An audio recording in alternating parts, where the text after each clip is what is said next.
So today I've got Zeik. What's up? Zeik. What's up? That's actually an alias, but we'll stick with Zeik. Zeik is fine. Yeah. No one can ever really pronounce my full name. His Instagram handle is like at Zeik Graphic. Zeik is a photographer in Toronto, a graphic designer, as well as a low-key engineer. So, you know, if he builds it, you probably will come. This is actually Zeik's place, so it's of course the film pack. So I mean, let's start at the beginning. Yep. What really drove you to photography and to get in sort of a creative space with what you do? I don't know, like I've always been involved with like anything that dealt with art. So when I was a kid, I drew and stuff, and then my dad had an SLR. He had an Nikon. But anyways, my dad had an Nikon, and he showed me like how to use a camera and stuff like that. We also had like point and shoots. So like growing up, I was exposed to photography, and I always like was interested in it. And I got to university, and before then, like I did art. So I drew a lot of stuff. I did portraiture. I also did like music and stuff. But once I got to university, like all of that went out the door because I didn't have time to do anything. I actually picked up photography to do like event coverage, Sure, and stuff like that. And then I became like VP marketing for a society for DECA, and I did all of their like portraiture and stuff, and sort of like started snowballing from there. Yeah. And then I started following people on Instagram and Tumblr, and I was like, yeah, is that still a thing? Tumblr? Is it still a thing? Is it? I think so. Interesting. I mean, a lot has changed with Tumblr. I feel like a lot of photographers or creative people have gotten started on like Tumblr, or I don't know if you remember DeviantArt. DeviantArt. Is that still a thing? Yeah. Were you huge on that? I was huge on DeviantArt. Same here. Well, because like I drew. Right? Yeah, that's what I thought. Yeah. So like I found a lot of stuff off DeviantArt. Yeah. But like it was more. Yeah. So yeah, I followed a bunch of photographers on Tumblr, and then I ended up finding them on Instagram. Yep. And then I had a few key photographers I really, really loved, and I was like, how do I shoot like that? And yeah. You know, Instagram sort of become a go-to place to either showcase your portfolio, your work, what you're doing, how you're evolving as an artist.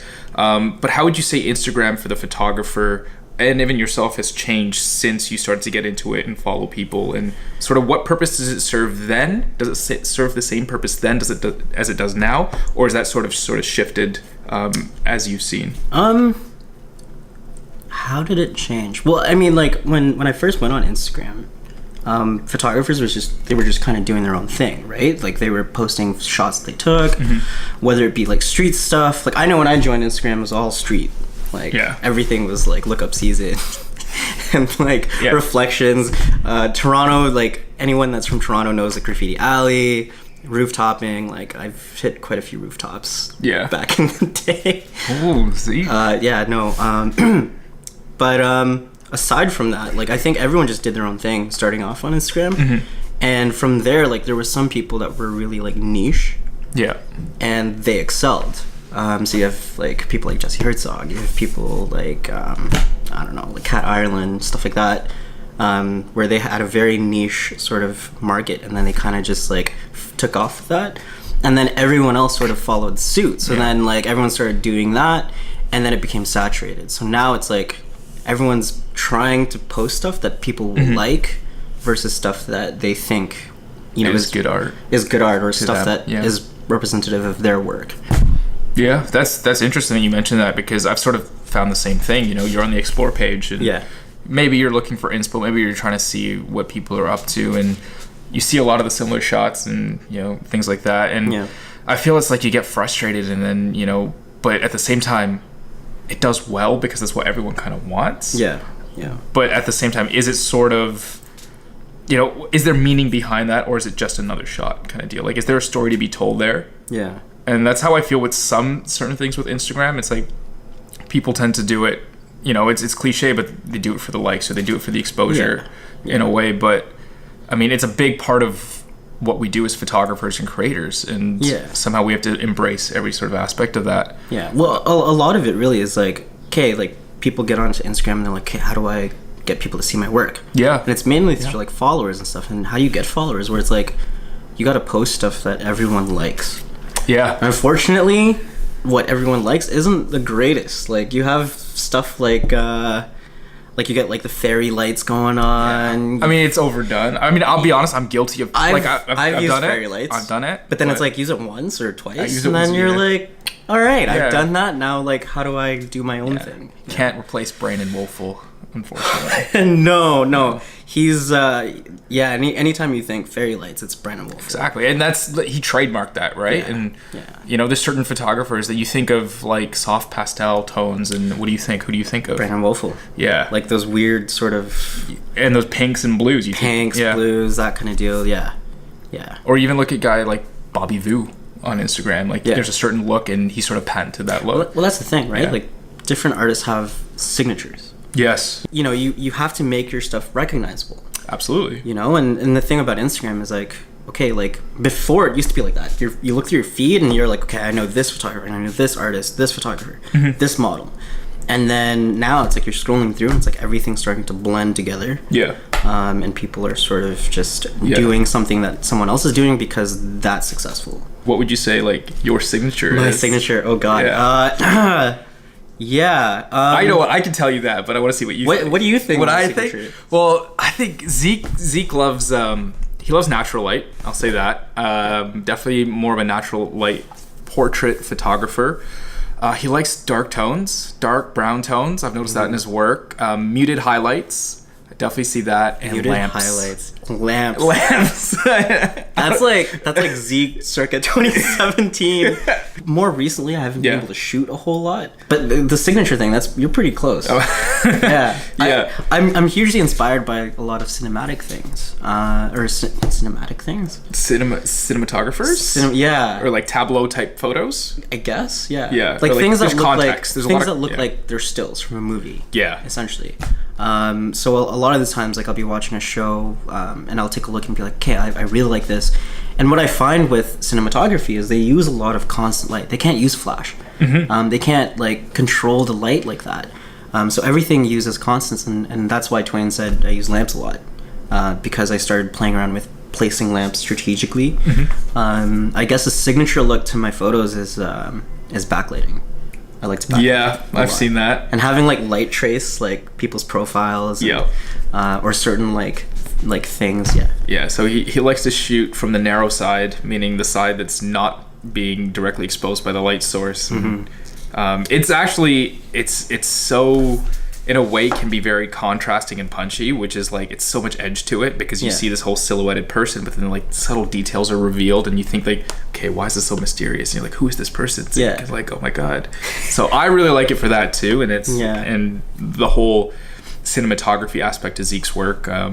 But yeah, that's a cool signature. How did you get to that signature? Like, what sort of trials and tribulations did you have to go through? And like, how did your work evolve from you shooting street at first, and then like, what was after? Did you go from like street right to portrait, or was there like some sort of? Actually, So I was shooting a lot of street, and then a lot of people were doing the same thing. So I was like, okay, I got to switch it up. And going back to what I did before, I drew a lot. So then it was like, okay, like. I love doing portraiture. I love looking at people's faces and people, and I find people to be very unique, which is an understatement. But so then I was like, how do I take that and translate it over to photography? And then I had a friend at the time who was shooting portraits. Okay. So I messaged him and I was like, hey, like I want to do what you do. Like, how do you contact models? How do you set up shoots? How what's the process? And he was like, you know what? Like, I have a shoot that's coming. I think it was a Wednesday. Yeah. And he was like, come along, like tag along, assist me, and you get to see like how this goes. So we hopped on a Go train, met up with a model, and then did a shoot. And I was hooked. I was like, ever since this point, nice. I'm gonna be like just a pure doing portrait. More of this, and it you can see that transition in my work. Right. A lot of it was like shooting in the street, and eventually I started working with more, like friends. People that I knew, and then eventually started working towards like Instagram models. Yeah, absolutely. What do you think is sort of the hardest part about portrait photography? I think it's more so trying to make things interesting, because a lot of the times when you're shooting portraits, the main thing is shooting that person, like bringing out their features, or making it bringing out what makes them interesting to you. Like Right. some people emanate like a sort of aura or something like that. So you're like, okay, how do I capture that? I think that is probably the hardest thing, because it's easy to just put them in front of a backdrop and then just kind of be like, okay, like take your shot, this and that, light it properly. But I think the most challenging thing is actually capturing who's in front of you. Right. That to me is probably the most difficult thing. How do you make someone comfortable in front of the camera? Yeah. First off, like, a lot of the times, like, they tell me, like, okay, like, I'm by no means, I'm not like any of the models that you shoot with.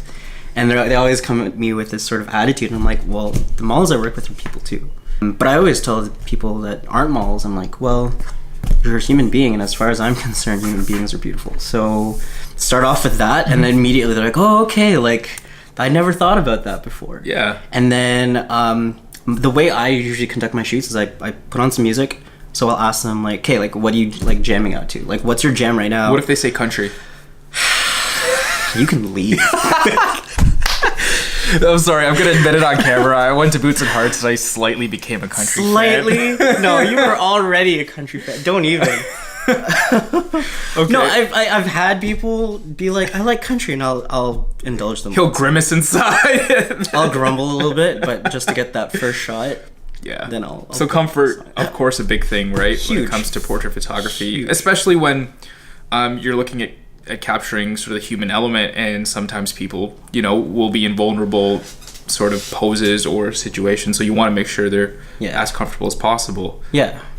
So I start off with music. I feel like music is a way to sort of get into the rhythm of things. Mm-hmm. And if you put on something that they like, then immediately they're at ease. Maybe not 100%, but they're a lot more at ease than they were when they walked in the door. For sure. And they start like jamming out, like low key. They're like, like they're bobbing their head. They're kind of they're a little bit more dynamic. You're also a graphic designer. Yeah. How do you see photography and graphic design, at least in what you do, work together? Or is there like a hard separation for you, or is there? That's very interesting. A lot of the times, like, I know for myself, like, I eventually wanted to shoot campaigns and like lookbooks and stuff like that. If you ever look at magazines, they're well laid out. Okay. They also choose like the right typography, like even like laying out images on a page is very important. And I feel like graphic design, you're starting to look at how someone sees that particular image, or how someone reads text on a page. So I think graphic design is sort of that extra layer on top of it, where you're more concerned about the composition of something or how something will be perceived. So a lot of the times, if I'm shooting for a brand, or if I'm shooting for something, I try to keep negative space in mind. Mm-hmm. And then that way I'm like, okay, like I can keep negative space here so I can put text. And it's, arranged in a certain way so that if a model is looking in a certain direction, it's sort of a leading line. Right. That kind of deal. So I feel like having that extra background in graphic design sort of allows you to compose images a little bit better. Mm-hmm. And it makes you think a little bit more about like, okay, like spacing. A lot of the times, so I've heard, I don't know if you've heard this, but they'll be like, if your subject's not interesting enough, then move closer.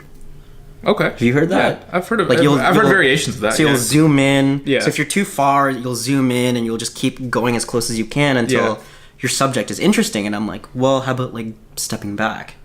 Yeah. And getting that negative space, or like really forcing your viewer to see like a subject like way off on the side of the frame. Sure. And being like, why is there that huge negative space there? Yeah. And then you're playing with all sorts of things. You're breaking the rule of thirds essentially. Yeah. Have you ever had anybody say your work is not diverse enough? Or have you ever thought that about your work at any point in your career? I know what you're getting. Interesting. It's a common thing because, like, portrait photographers, depending on who you're shooting, what you're shooting, who you're shooting for, a lot of the times either an agency will send you somebody and you have no control over that, right? And then people scroll your Instagram and then give you flack for like there's no diversity in this person's work. Yeah. But you realize they're shooting for a campaign and they've got an art director that they've got to listen to. Yeah. They've got an agency that's only going to give you X, Y, and Z faces. Yeah. So, I mean, and then if you've ever experienced that, like, how would you go about it in terms of addressing it? Or is there something that you could do to add diversity into your work if you feel that it ever lacked diversity? I've had like a person or two be like, hey, like you've been shooting with a lot of models that are, you know, of a certain type of like physique per se, and then I'd be like I'll look at my work and be like, yeah, like I have been shooting, but then I realize like a lot of the models I work with are with agencies. Weird. Yeah, but do you think that agencies need to diversify their lookbooks? I think so, and I think there has been a slight change in the way that agencies have been looking at their models. Things really with modeling, and one of them is being like your measurements. So I think it's like your waist, your bust, shoulders, and then the other measurement really is your height. So you have to be a certain height in order to be signed. People have been kind of angry at that because it's like, well, this is a genetic thing. I can only be so tall. And you know, when I first got into working with agency models, I was like, yeah, like that's not really fair. And then you realize that, you know, if you're doing runway and you've got height differences, then, you know, a stylist can't just throw clothing on you that are sample sizes. Like you have to be a certain dimension or height in order for you to fit and walk that outfit properly. You know, and so it's like, then you realize, okay, there's that whole logistic part of it. And then there's like, okay, so there's specific points or different aspects of modeling where it's like, okay, you can be a runway model. You can also be a commercial model. So commercial models, they're not going on runways, but you know, they're who you see on like billboards and stuff. And that way, like height isn't really a constraint. There's also like a little bit more diversity in there as well. So I think agencies are slowly changing. I think like Toronto is a pretty good spot for that kind of thing. Yeah. If you go to Europe though, like man, like models are just, you have to look a certain way. Yeah. Yeah. Yeah, and I feel like the same way for dudes too. Like, yeah, just gotta be a certain height. Like yeah, you know, 100%. I worked with a model from an agency, and he was like, yeah, I was way too big for them. He was too muscular. much. So they put him on a specific diet to actually like cut him down. He had to do specific workouts. What? Yeah.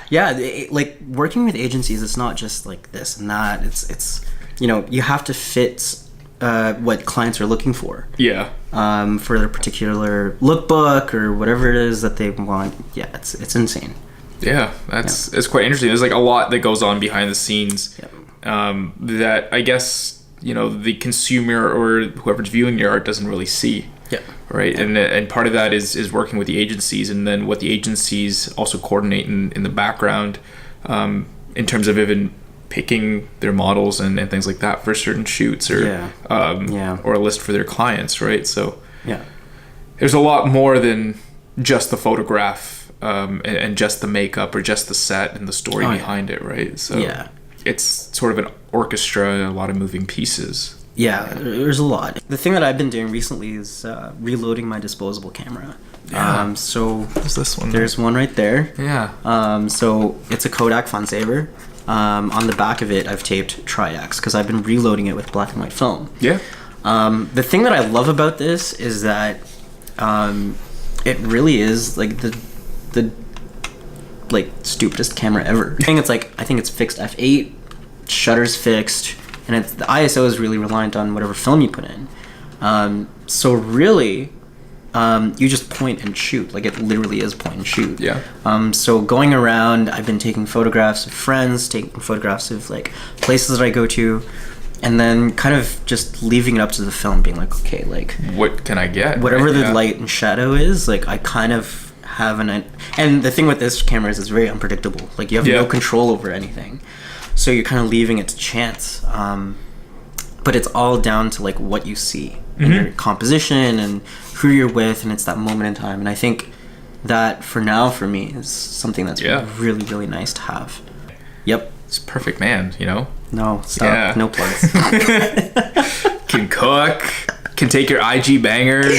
Can write you love letters because he's a graphic designer. No. Yeah, Twain, I know you have a crush on me, but like... damn, exposed. Don't throw me out the window like that. I love you. But no, it's been great. I just want to thank Zeik for doing this with me. Yeah. I just wanted to get an insight on some of the Toronto creatives, Yeah. Where they got started, how they came to be to where they are, and what really drives them and what's next for them. So kind of hope you guys enjoyed this first episode, I guess. I could technically make this into a podcast, but... You could. But I think I'm going to stick with cinematics and stuff. Put things into context and go from there. Because then you have to deal with microphones and deal with all of that microphones, stuff. yeah. I was on one shoot. I plugged the microphone into the wrong jack. Didn't have any sound for that shoot. You should have done like a silent film. I honestly, it was for corporate. Oh no! I had to finesse it in Adobe Audition. What? Yeah, I finessed the camera. Cause it still had sound though. It had sound, but I had to finesse it because it wasn't mic'd. Gotcha. But hope my client doesn't hear that. Still paid. All right. Thanks for watching, guys. All right. We'll see you guys in the next episode. Peace. Peace.